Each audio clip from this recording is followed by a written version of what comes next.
be the bride and black that's making you run. I feel alright and we'll feel alright, 'cause we'll work it out. Yeah, we'll work it out. I'll be doing this if you ever doubt, till the love runs out, till the love runs out. I'll be your ghost, your game, your stadium. I'll be your 50,000 clapping like one. I feel alright and I feel alright, 'cause I worked it out. Yeah, I worked it out. I'll be doing this if you ever doubt, till the love runs out, till the love runs out. I've got my mind made up and I can't let go.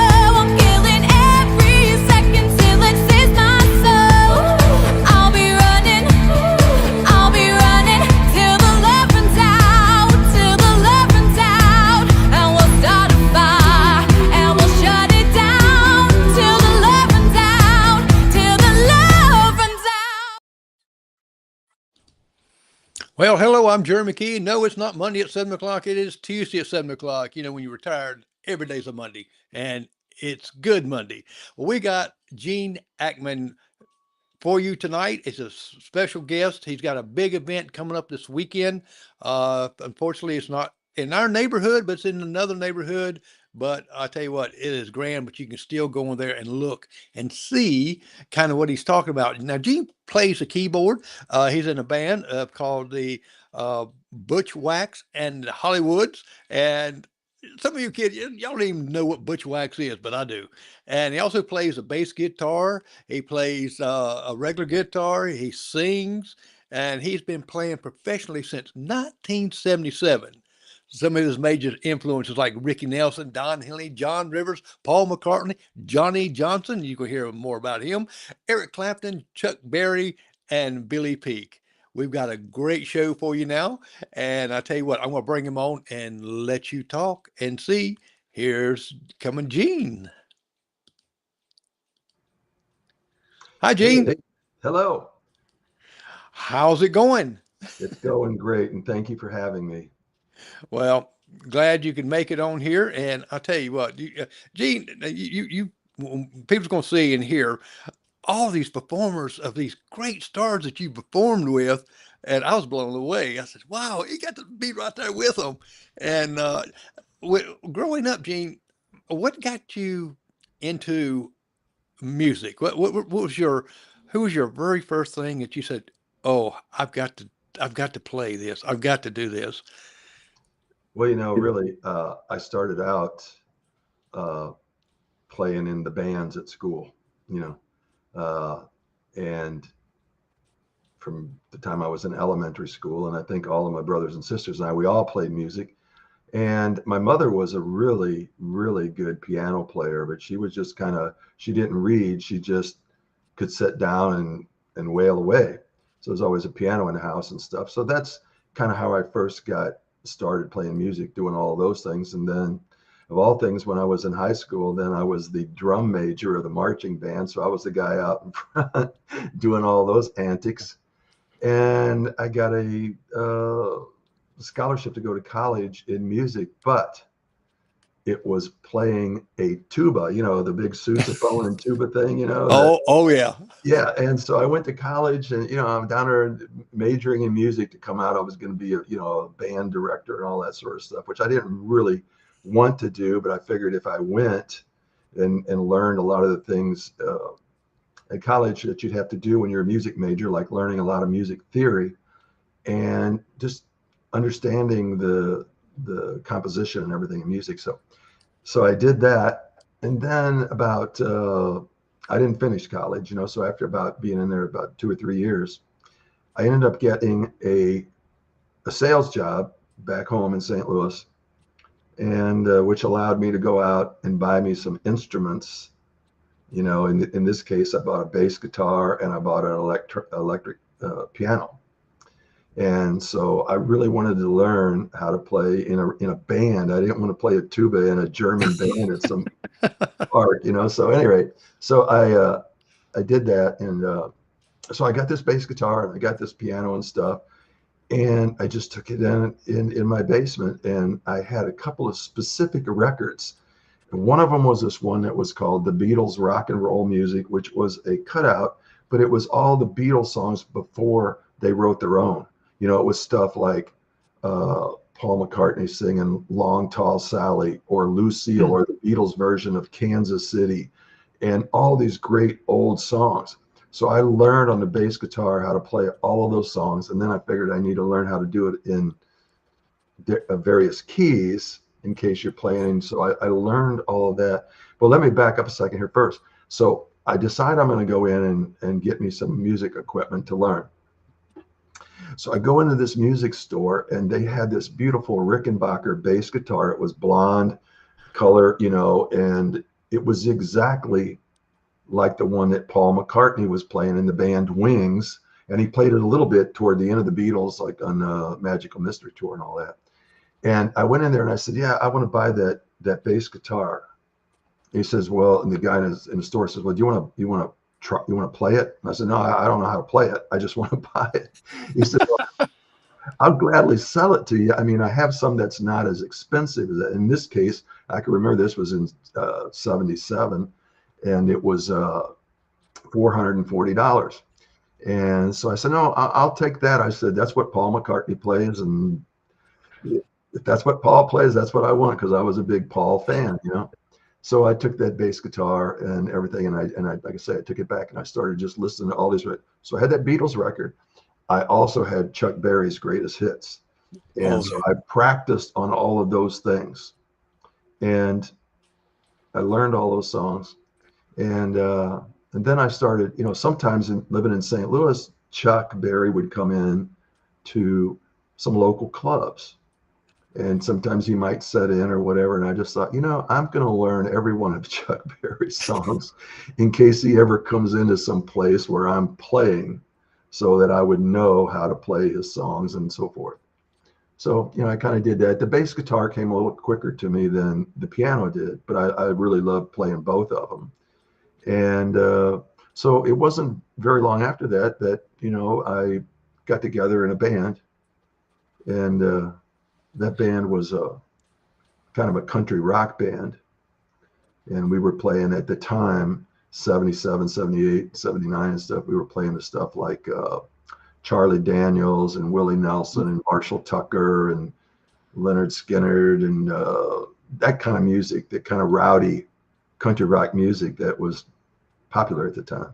Right. Yeah. Now, see, did you teach yourself on how to play these instruments? I know you didn't have YouTube back then. Exactly. Kids now, I mean, my grandson is 13. I mean, he's doing the YouTube thing and learning all this stuff. And we didn't have YouTube, and you just had to sit down there. And the thing that was interesting too is, and I tell people this, back in the day, you would have a record, maybe it was a 45, maybe it was an album. You would drop the needle on there. Okay, you try to listen to it. Okay, what are they playing? And you're trying to figure it out. Then you'd have to drop the needle back down again to go back to where you were to figure out what the next chords were or whatever you were doing. And really, it was the same way with lyrics. You know, if you're trying to learn how to sing a song, you have to listen on the record, and you have to drop the needle down on it, and you'd scribble down what they first said, and then you'd have to drop it down again and scribble out some more, you know. Yeah, I used to DJ back in the early 80s and stuff. And when I was doing that, I think I started DJing on like 45s. I'd have a whole bunch of them, and you know, you got to cue it up where, you know, it's not going to have that before then, and an album's got to be a challenge. Yeah, for sure. And you know, it's funny because a lot of times you would write these words down and what you think they said, and it may not be accurate because you couldn't look it up. Like now you can say, what are the words to Hotel California or something, and it'll show what it is, but you need to listen to that. Yeah, I know when I sang some of those songs like that, I added my own words because I forgot what the word was. Yeah, you always risk though the chance somebody say, "Hey, I'm a big Marshall Tucker fan." That's not what they're saying. But you know, here a quick story about that. I had learned the song "Devil with the Blue Dress On" by Mitch Ryder and the Detroit Wheels, And I was playing it and singing it and stuff. And then some years later, I met Mitch Ryder. And I said, and there was an area in there that I know that I wasn't singing the right words, you know. So I said, hey, what are you singing on that song, on that one verse there? What are you singing there? And he said, well, let me ask you this. He said, what are you singing? So I sung it to him, and he said, how the heck did you get that? I said, well, I don't know. So he told me what they were. So now when I do it, I always think about that. And I usually get the words right as long as I don't forget. But you know, Well, so you can always fall back on saying, I'm a writer. I express myself and just add these things to it. yeah, yeah, exactly. So, but anyway, so I mean, I guess going on through talking about, if that's where you're still wanting to be at, talking back about on the music thing. And so I started playing in that band, and we had a good little following. There was 4 people in the band, and we Mhm. were playing a lot of shows around town, and we were doing parties for fraternities at colleges and things like that. And we even wrote a few of our own songs, and you know, we took them to the studio and we recorded these, and they got on a couple of radio stations just on a specialty thing in St. Louis when they had a Monday night special for people that it was a radio station that had a program called Seeds, and it was for people, homegrown talent, you know, and we'd get some stuff on there, and we heard ourselves on the radio, man. We just thought, wow, man, Well, that was pretty cool. Well, I mean, it was pretty cool. I mean, I was like 24 years old or something like that, and you know, you're hearing this stuff, and so we did that, and we played, and we really did a lot of stuff for about 3 years, and then I joined another group that was playing a little different kind of stuff, still some of what we were doing, but we were also doing, you know, some stuff. We had a girl in that band, so we were also doing stuff like, you know, Fleetwood Mac and Linda Ronstadt and, you know, that kind of music, which I liked. And so we did that. now you uh actually putting a band together in 1986, which is the Butch Wax Yes, in the yes. Hollywoods.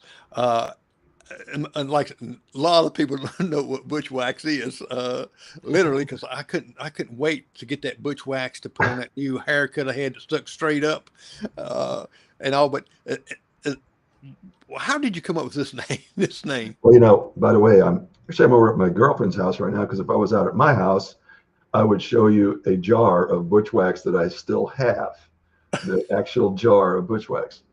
And when I put this band together in 86, I guess, yeah, 86, 85, 86. And we were doing oldies music, and I really wanted to, and it was kind of a happening thing. What really happened, we were playing kind of top 40 or whatever was on the radio, and I always liked a lot of the oldies stuff, so I was doing all of that. And I think with all the stuff like American Graffiti and Happy Days and stuff that had happened, I think that prior to that, I think there was a real interest in the oldie stuff. So we had people, and people come in and they would say, hey, we love all your oldies.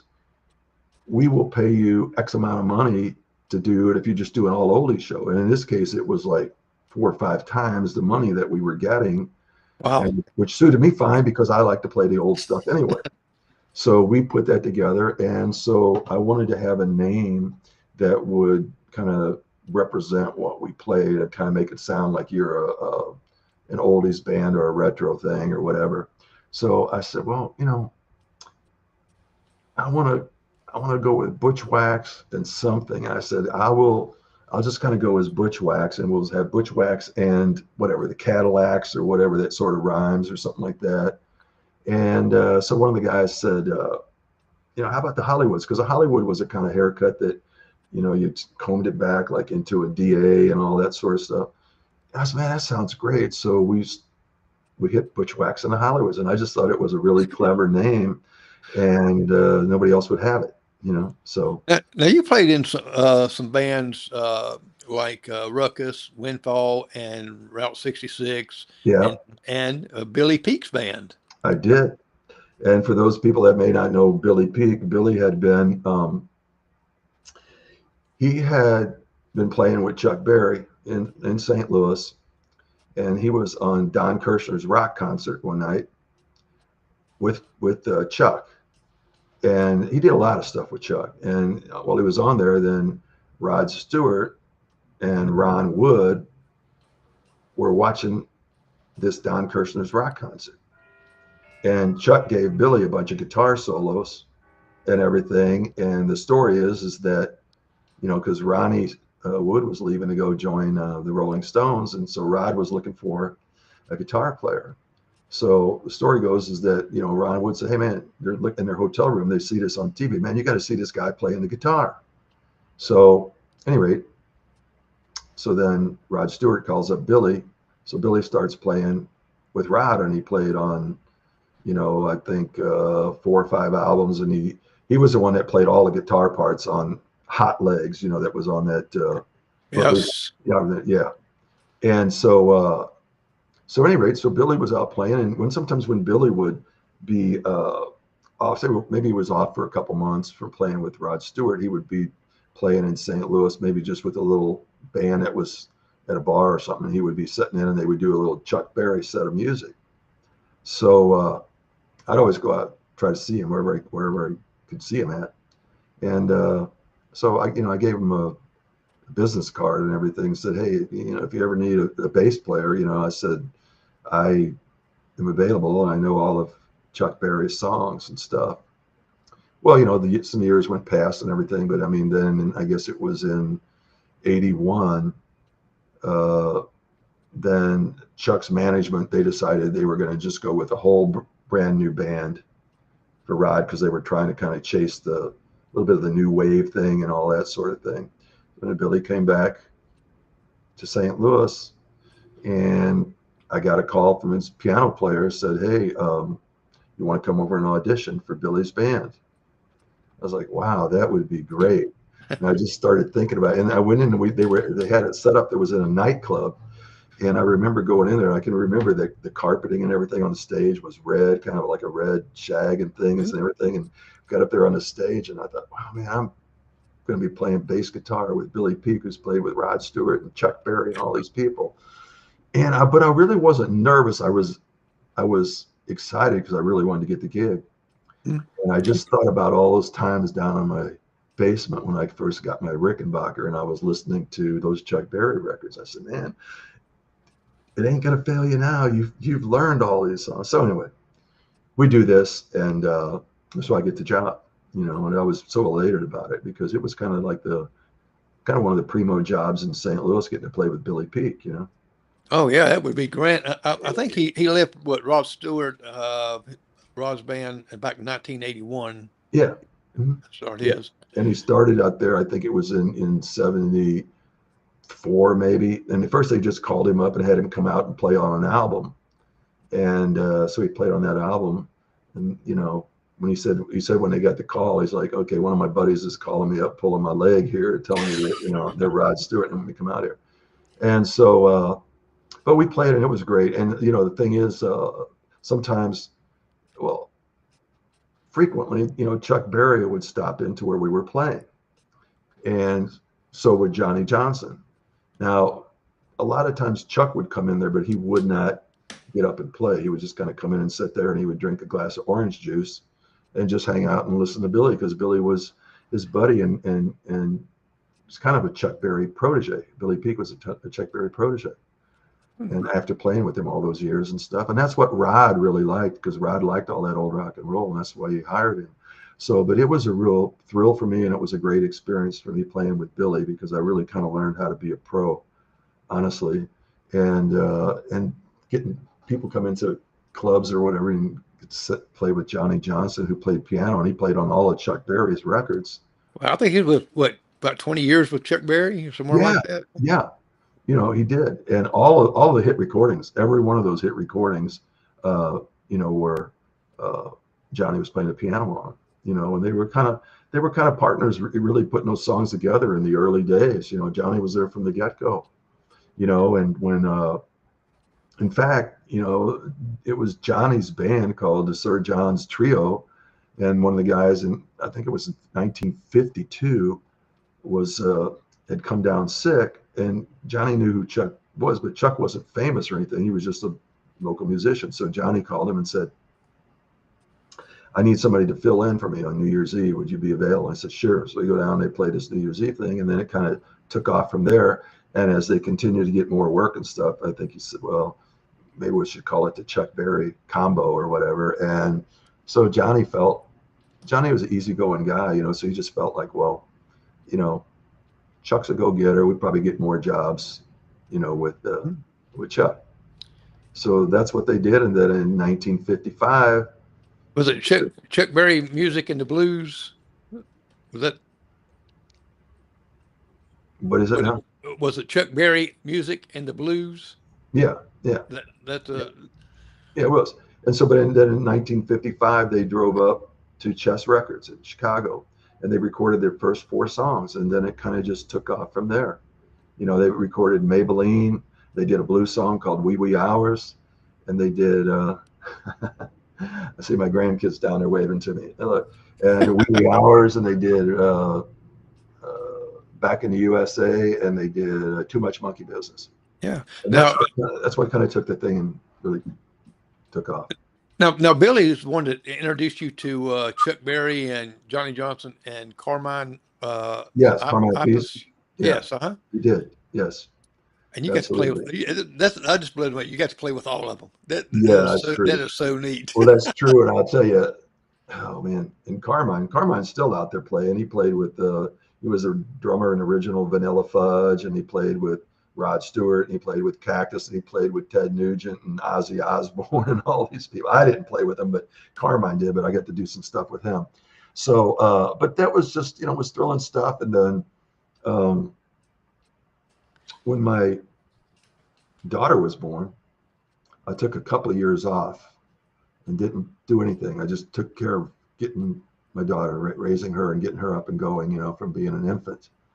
And then I decided, back after about 3 years, I thought, boy, I'd like to kind of get back playing music. And I hope that it hasn't passed me all by, because it was all that new wave music and stuff. And then I just thought, hey, you know what? I think I can still play a lot of oldies and stuff. So I decided to put a band together, and that became, Bushwhacks and the Hollywoods. And as you mentioned, I've had it together for 40 years, and we've got to do a lot of shows with a lot of people, and it's been great, Well, I know on your website you're talking about Johnny, and you became real good friends, and he recorded with the Bushwhacks on all of your CDs and your even sports song. Yeah, that's right. Johnny, and Johnny, well, one of the things, and I was telling somebody the other day when they were interviewing me about something, I'm saying that, I always loved Chuck Berry's music, and I was always kind of listening in on the piano thing, but I had no idea who the piano player was, because everything wasn't always written on a 45 or whatever.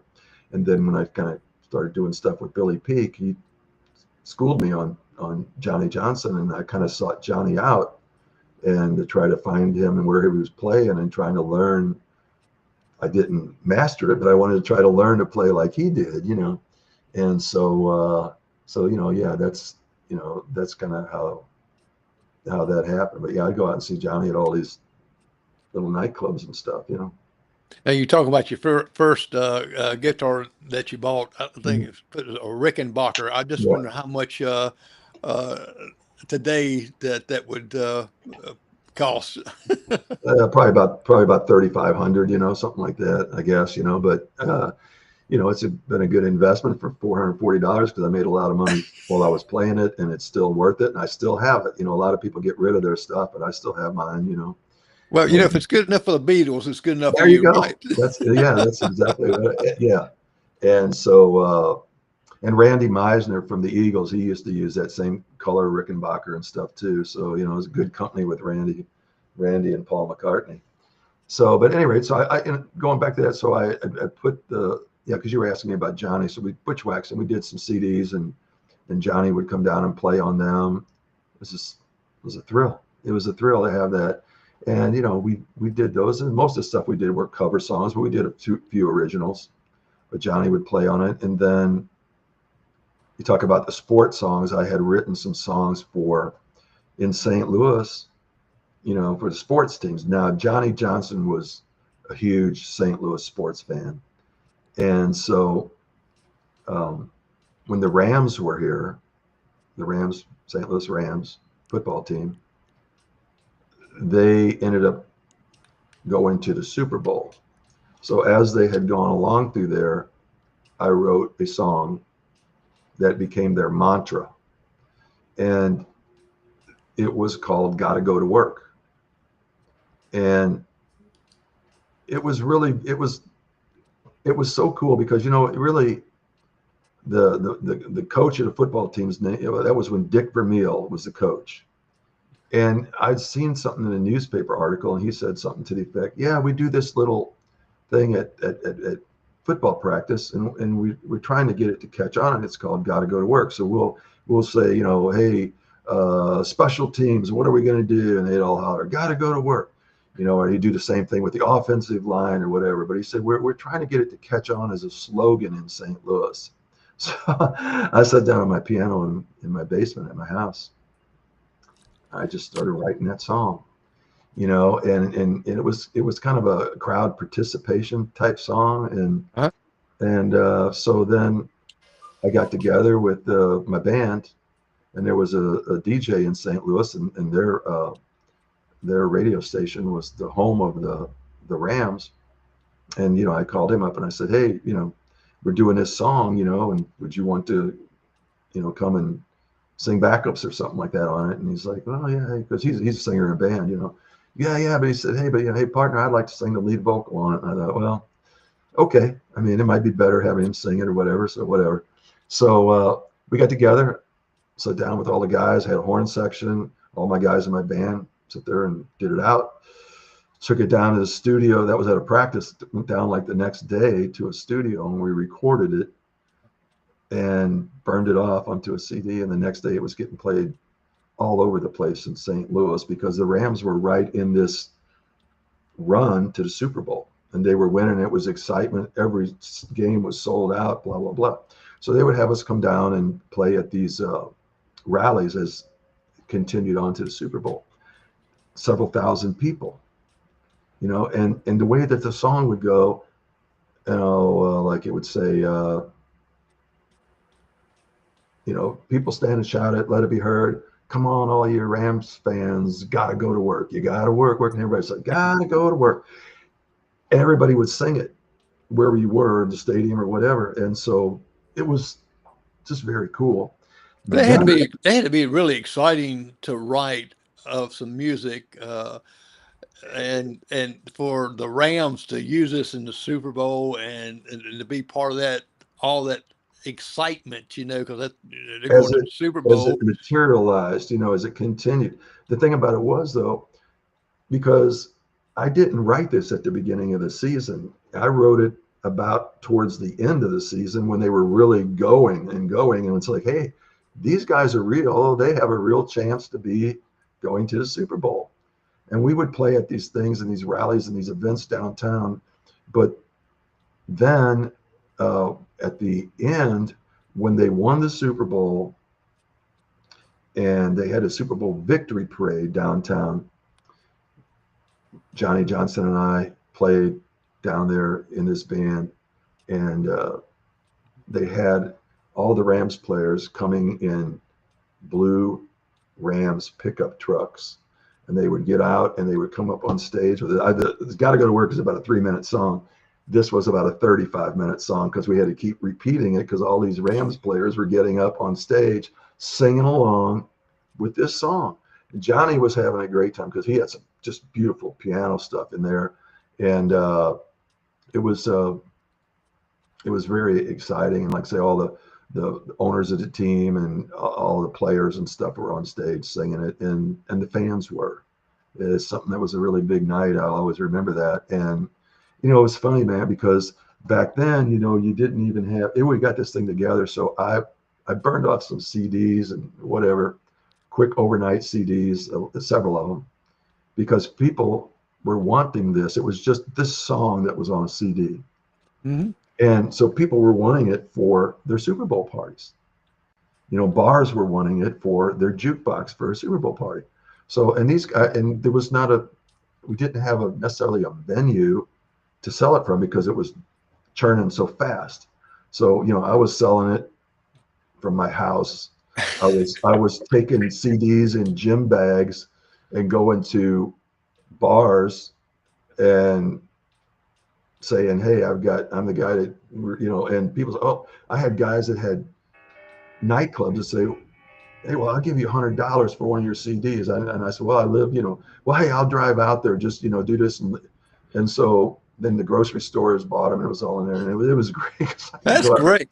I Now, could go out to my mailbox every day and for a long time, and there were checks coming in. And I was like, wow, this is pretty cool. You now, know, when you put the song together and you went into the studio, Butchwack went into the studio, and I think you had Johnny Johnson to play the piano, Ray Balmar to play the yeah, Ray, saxophone. he played sax, and I had my friend Smash was, Yeah, doing a lead vocal. He was a DJ and stuff. And actually Ray Ballmer played in the band with Smash. So I had those guys come down to play along with Butchwax, and we did this thing. And Johnny, I mean, it was the stuff that Johnny played was just, again, it was one of these things.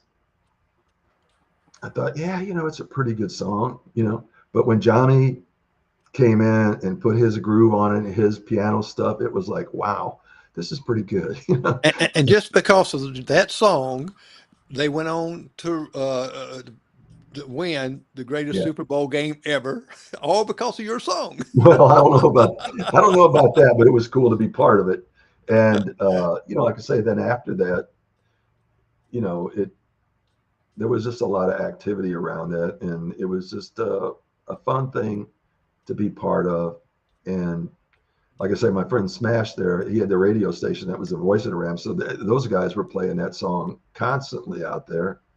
And but yeah, and then after that, we thought, hey, maybe we're onto something here. So we said, well, we do one here for the St. Louis Blues hockey team.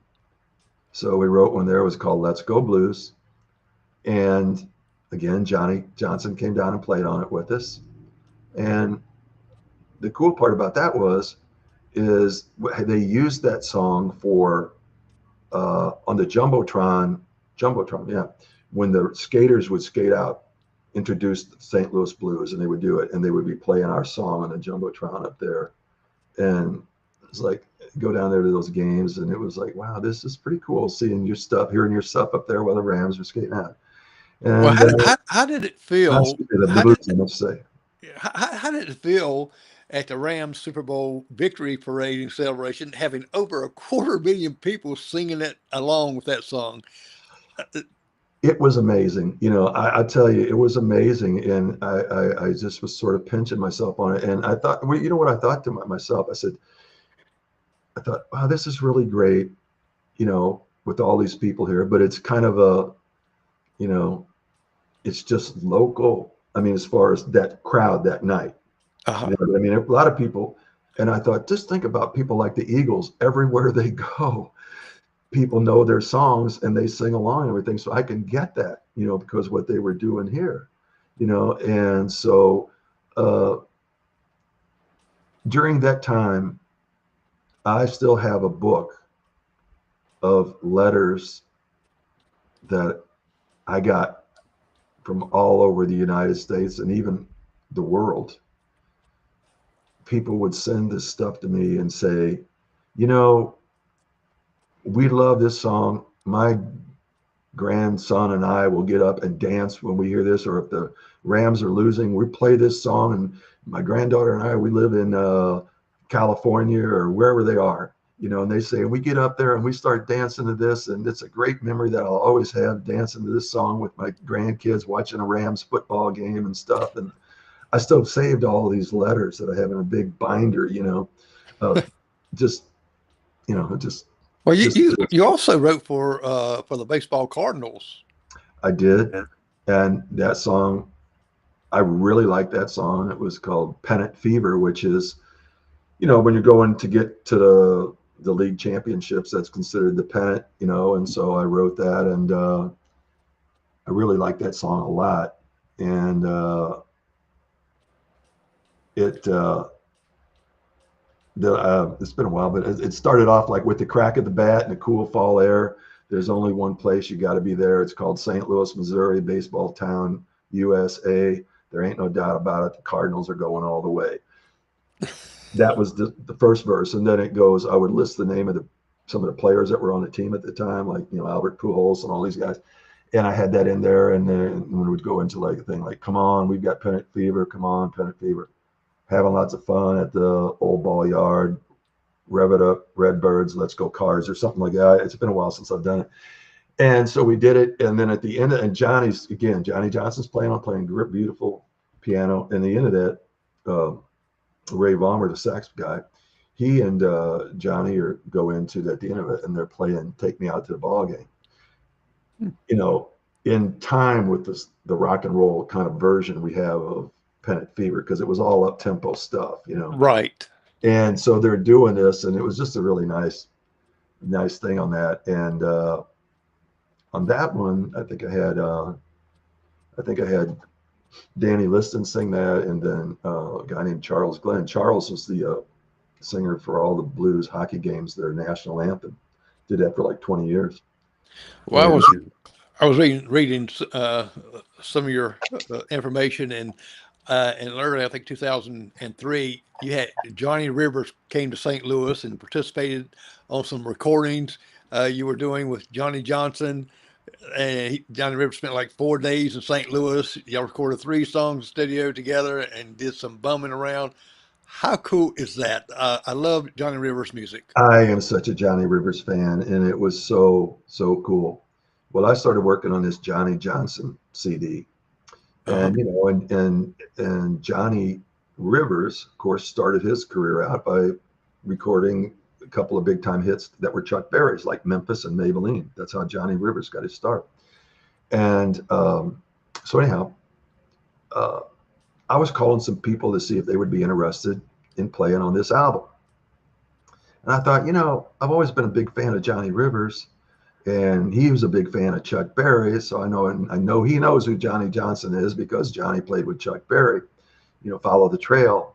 So I called up, and I get his management team or whatever, and I just said, "Hey, I'm doing this album, blah blah blah. Would wonder if Johnny would be interested in this." And his manager, who later on became big friends with, he goes, "Well, no, man, Johnny doesn't really do that kind of stuff." And I said, "Well, could I just send you an email and let you know what I'm doing, let you see some of the stuff, and I'll just send you an email and just in case you change your mind." So I sent him this email, had this stuff. Seriously, 30 minutes later, Johnny Rivers is calling me on the telephone. I was like, "Holy cow, I'm talking to Johnny Rivers here." And he says, "Hey, yeah, Walt just called me and told me that, you're doing this album, man." He said, "I'd love to do this. I've loved Johnny, and I've never played with him, and I really want to do this. So I can come to town on whatever it was. It was first week in January after New Year's Eve and stuff." And so, great. So set everything up, got his airfare for him, brought him in, and we stayed downtown Weston Hotel. And we went out that first night, went out to dinner with the 2 Johnnies, kind of get them acquainted and everything. And then we went to this bar and sat in at the bar and let those 2 guys play. And then the next day we were at the studio working on records, on songs. And then that night his management said, "Hey, Johnny would like to do maybe a concert or something, just he would like to play, other than just being in the studio, he'd like to play live with Johnny out someplace. So maybe go to a bar one night and maybe put something together at some other place, And I said, "Okay, that'd be great." I called up this buddy of mine that we played at many times. It was called the Casa Loma Ballroom.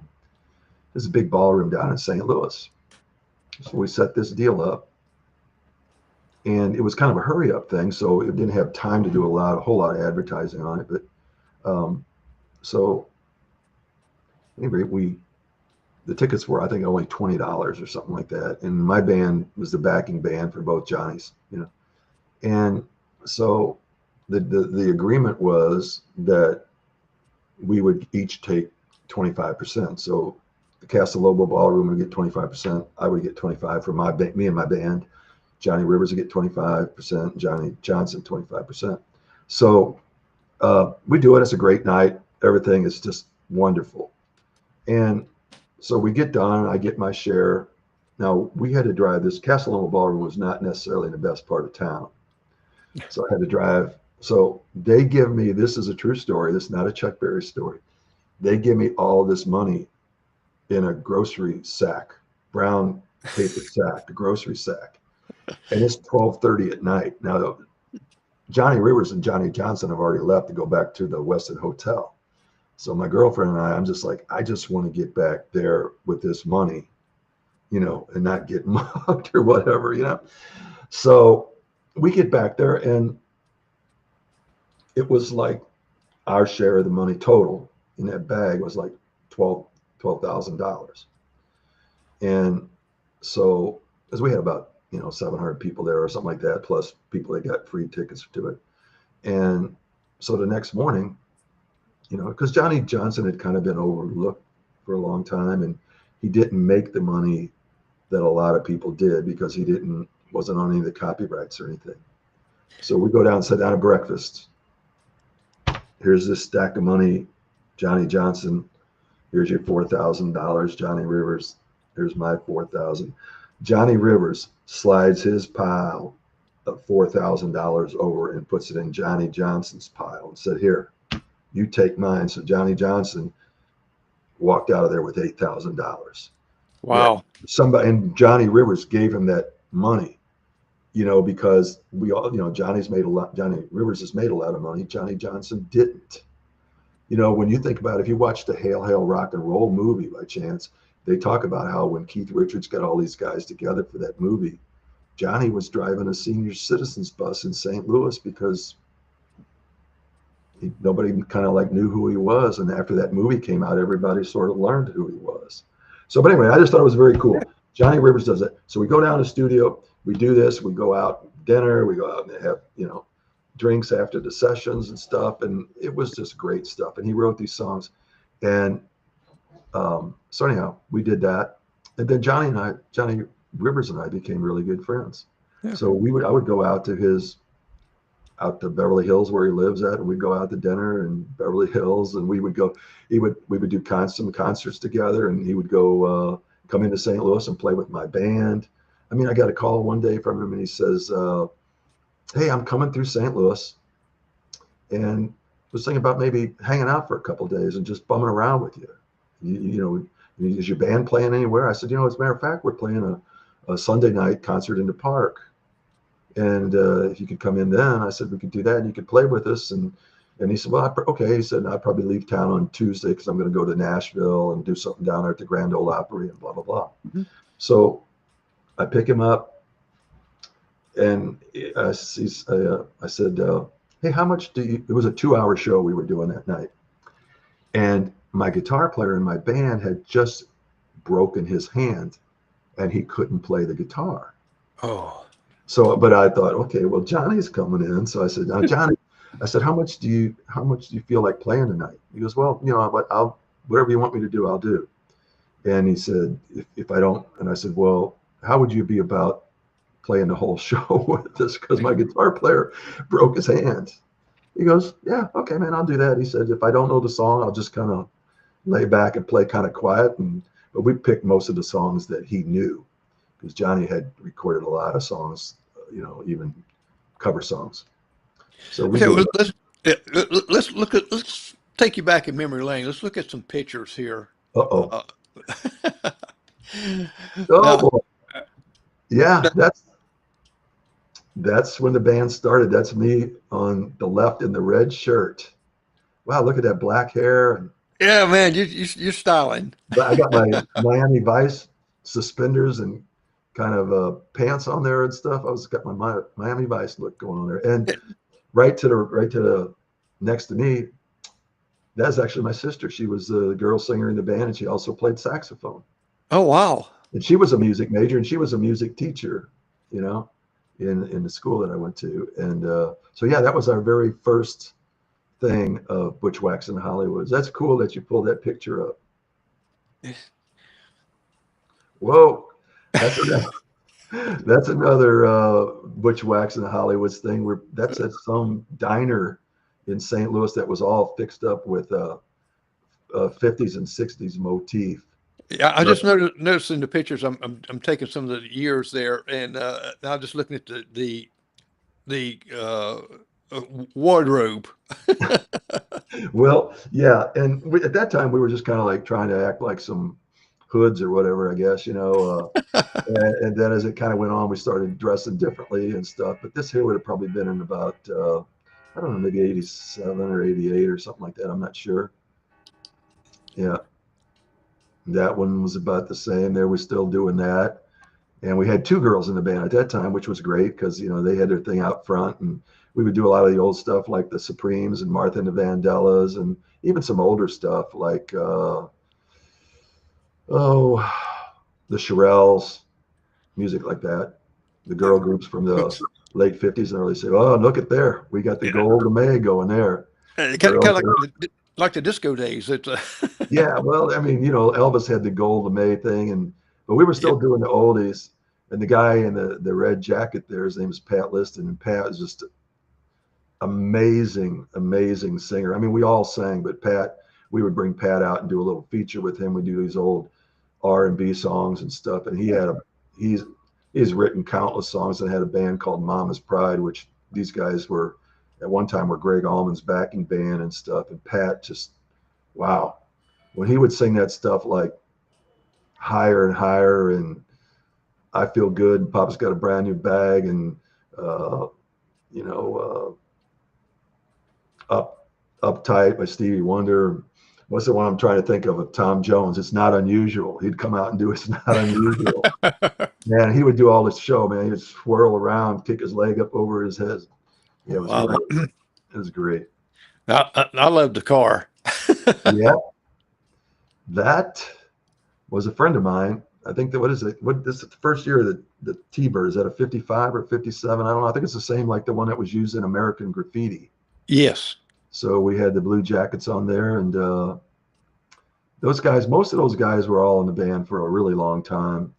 And unfortunately, let's see, two of those guys passed on, and you know, some of the other ones have had some health issues. So I guess right now I'm the only person that's in the band from that configuration right there. The trumpet player that was kneeling there, he's played with me for 33 years, and he's kind of had some health issues with cancer and stuff. So Oh, he's had to kind of back out. This picture here is we went down. We had a trip where we took a bunch of fans of ours, and it was like 3 buses of people went down. We went to let's see, was this in this was I think in this was in Nashville. Yeah, in Nashville. And we played at Nashville, and we were playing. That's Billy Peak in the red jacket, by the way. And we were playing. We were playing at what was the name of that place? This is down at BB's. It was BB's down in Nashville, and we played at this place called oh shucks, Fourth and Lindsley. Fourth and Lindsley in Nashville. The girl next to me, her name's Tander Williams. She's sang with me. She still sings with me in Butch Wax.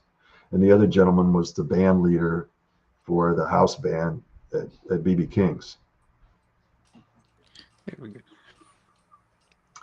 That person right there is, oh man, I'm gonna have trouble thinking of his name right now. Henry. Oh man, I can't believe that. He took all of the photos, all of the band photos of all of the biggest albums of all time. He was a photographer out. He took the stuff like Crosby, Stills, and Nash, and all the Eagles covers, album covers, and the Doors. He was featured on a thing on CBS Sunday Morning News, Uh-huh. and dang on it, that's one of the things as you get older, trying to remember his name.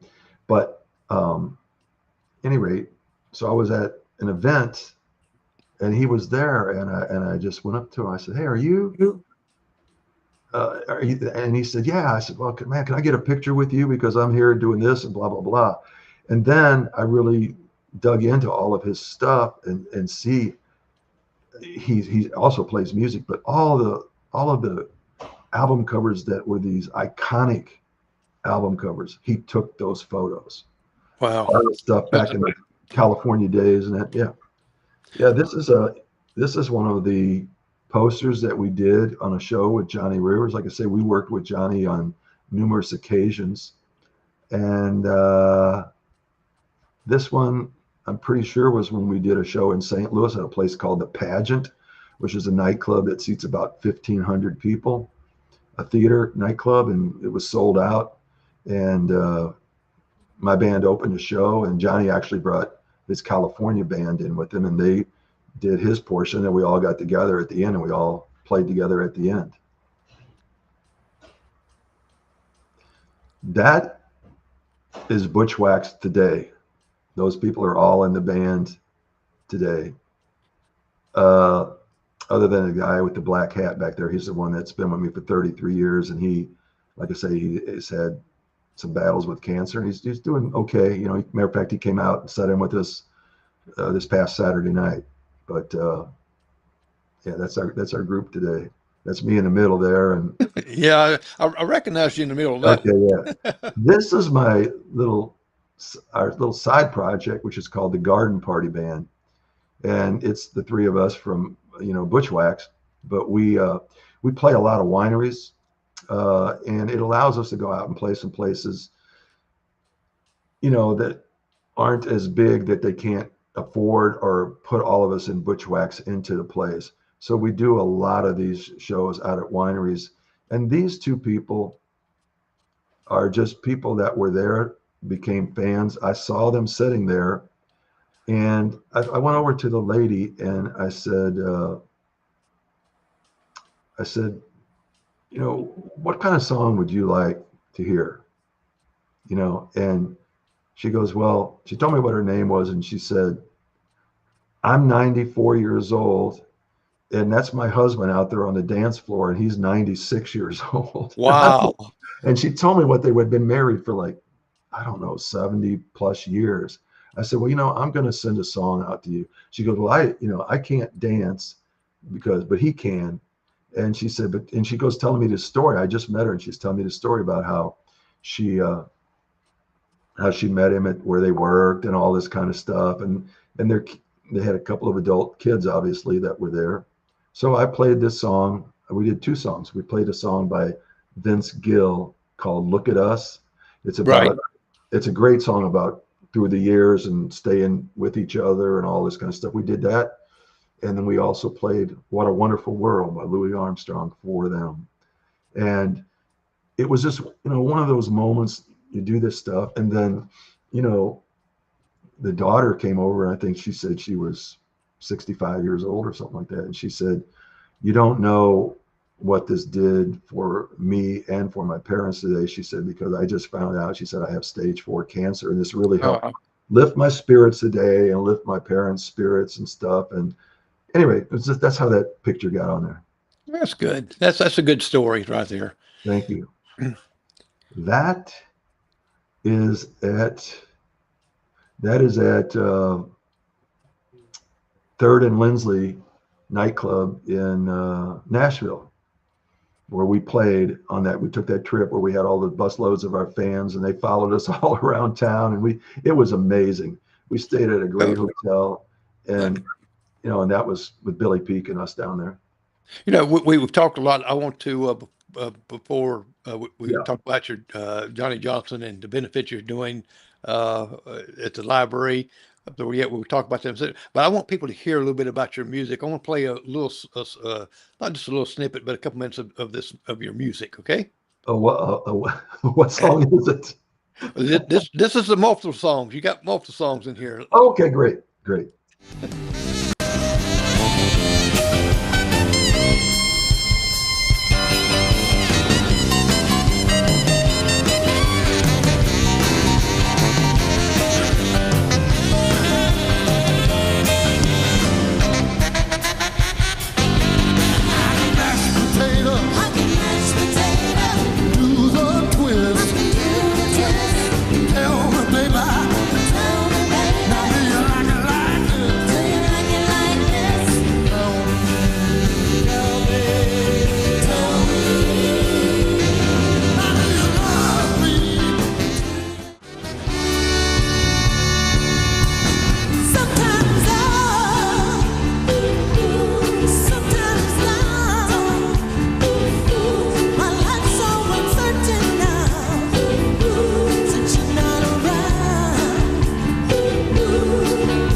that That is was great. Thank you. I was just seeing those old clips of that and stuff, and particularly the guitar player doing the Chuck Berry duck walk and stuff, who passed away from COVID a few years back, and just to see that again, it was just very cool. Thank you. Thank you.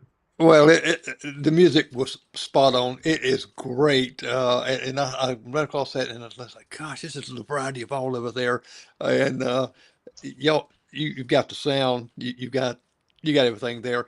Now you got an event coming up. I think it was this Saturday coming up, and it's Johnny Johnson. Yeah, it's actually on Thursday night at an event here in St. Louis. But this CD that I put together and produced and everything for Johnny Johnson, Rock and Roll Hall of Famer Johnny Johnson, and it also includes performances that they came and played with us on it. Bonnie Raitt did, Bruce Hornsby did, Johnny Rivers, John Sebastian from the Love and Spoonful, and we have an interview CD on here too from Pat St. John with Sirius XM 60s Gold, and it's a double disc. And you can get this by going to the Johnny Johnson website, which is JOHNNIE, johnnyjohnson.net. And it tells you how to order it and stuff. There's 12 songs on there. Keep it like Bonnie Raitt, 13-time Grammy winner, is on this thing. Bruce Hornsby, a 2-time Grammy winner. Johnny Rivers, 2-time Grammy winner. John Sebastian, Rock and Roll Hall of Famer. We got a lot of cool songs on here. Johnny Johnson, Rock and Roll Hall of Famer, right here on the back.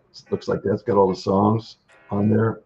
Johnny loved to fish, and I have a lake at my house in the country, and I would take Johnny out there and we would fish a lot. It was one of his favorite things to do.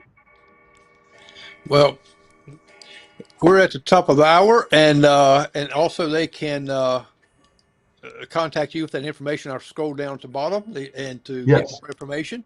They can go to your website, and they'll be able to find how to get these CDs. And I really appreciate you coming on my show. I've enjoyed it. I've learned a lot, and just great meeting you. And it was great hearing about, because I was brought up on all this music. I love the old music even now.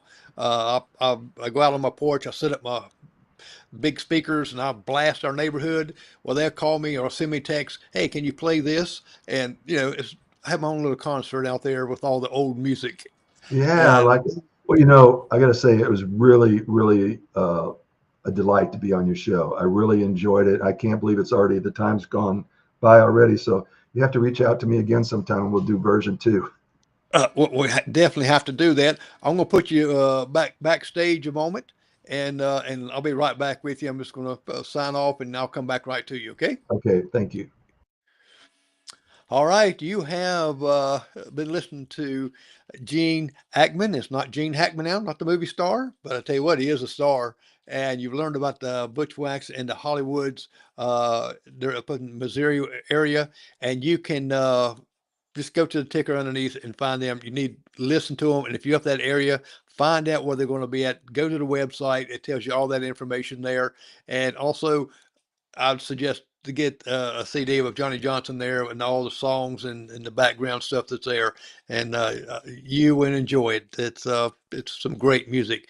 And next Monday we're going to be kind of off. Next Monday I'm going to take the uh, Labor Day weekend and enjoy the weekend. But who knows? I might pop up here and there. You all know me. Well, I'm Jerry McKee with Prime.